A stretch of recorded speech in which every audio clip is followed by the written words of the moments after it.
Hey guys, moving on to the next part of our study in the French Revolution, and we're going to look at the beginnings and the rule of Napoleon. As you saw in the last video, the Directory failed, and the French Revolution is almost at a standstill until a man named Napoleon will come to play one of the most brilliant military strategists of all time, and he will come to power through a coup d'état, and he will essentially put himself as the Emperor of France.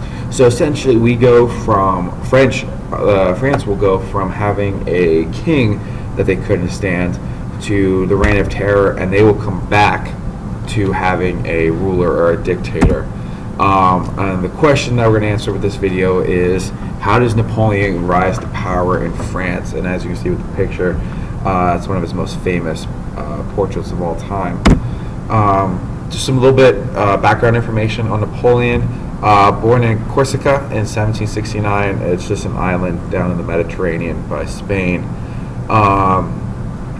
France had recently annexed the islands from the Italians, and he was born into a nobility, but not really rich.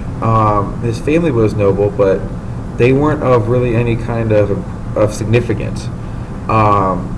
And then eventually, when he gets older, he'll win a scholarship to a French military school, which is where he'll receive his military strategies that he will later use in the wars that he'll fight. Commissioned a lieutenant in the French army upon graduation, loved by his soldiers. Not popular with fellow officers because of his Italian accent. You're going to see a little bit of nationalism starting to develop here, where people don't really like the other people that are not from their country. And in this case, people who don't sound like French. He will not be liked because of it. Moving on to his role in the Revolutionary Army. Forces British out of port city of Toulon in 1793. Wins award after award. Victory after victory. I don't know how to say the word. From the Austrians in Italy in 1794. And as you can see, he made commander of French armies in 1796. Won a whole bunch of battles, grand total of about 63 battles against the Austrians and Italians. This is where he will start to show his military strategy and the brilliance of it. He will use speed, surprise, and decisiveness to win all these 63 battles. And with these 63 battles, France will take control of northern Italy. But taking control of Italy, is not the last of the battles that he will be a part of. He will start fighting the British. Once he returns from Italy, he returns a hero.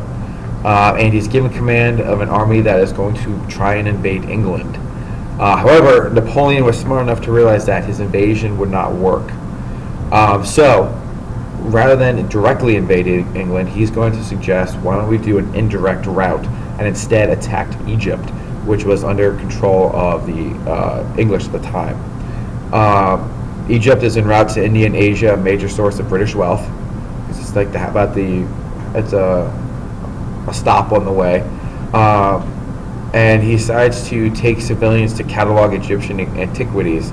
So they would pretty much start figuring out how much all this Egyptian stuff is actually worth, and maybe they can make a little bit of extra cash off of it.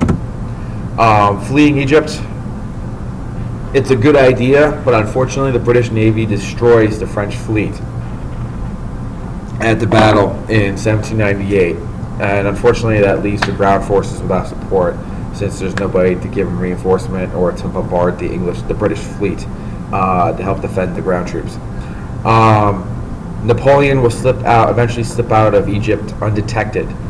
He abandons the army without permission, so he pretty much commits AWOL. He runs away, hoping to take advantage of the tearing political situation in France. So he runs away. He knew what was going on in France, and that the king was being overthrown, the French Revolution was happening, and he's hoping by returning to France that he'll be able to take advantage of that situation and give himself some more power, seeing as how nobody from the ground troops in Egypt will know where he went, or if he was even really still alive at that point. He figured he'd use this to his advantage. The unstable government, as we talked in the last video, the Directory is already starting to fail. Political factions, as we said again, are arguing 4 of the 5 directors are going to be ousted in the spring of 1799, and military defeats in northern Italy during 1799. All of those right there are going to give the Directory more pressure, and unfortunately that pressure is going to crush it. The Directory will fail because of these 3 things that we have here. New directors, though, when they come in, are going to wish to rewrite the Constitution again. So this is going to be our 3rd or 4th rewrite of this French Constitution. Neither time are they going to be able to get it right. They are unhappy with the yearly elections. They want to take freedoms away from people, and they face opposition from Jacobians, the main supporters of the Constitution, the ones who actually liked the French Constitution that was actually put in place. Napoleon's timely return. Leaders interested in writing less democratic constitution saw Napoleon's return as an opportunity.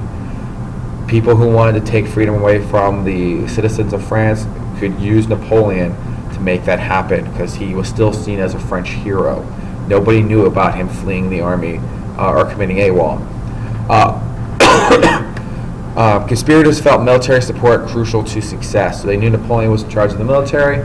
They could use the military then to take away some of these freedoms and rewrite the Constitution and make it something that they wanted. Napoleon thrust himself into a leadership role in the plot, and this is how he's going to allow himself to commit a coup d'etat on November 9th, 1799. He went before a legislator to demand emergency powers against a fake Jacobian plot. He lied about a Jacobian plot, and he pulled it off perfectly, because the legislature will give him these emergency powers, and essentially they will make him the only ruler of France. They will give him all power that he wanted. He's going to be joined by 2 directors to form new executive consulate, as they call it, and this consulate would rewrite the Constitution. They would be in charge of it, these 2 men. Soldiers present as legislature was purged to allow ratification of new arrangements. Essentially, they wanted the soldiers to make sure the legislature voted along with Napoleon's will. It was an intimidation tactic that forced the legislature to vote with Napoleon. So there you go. That is a brief overview of how Napoleon will take control and take power in France and essentially be elected emperor. He didn't really necessarily force his way into becoming emperor. He was elected it through trickery, through lies, but he was still elected emperor, essentially. But either way, next time you can see the essential question that we're going to do for the next video. But until next time, I will see you guys later.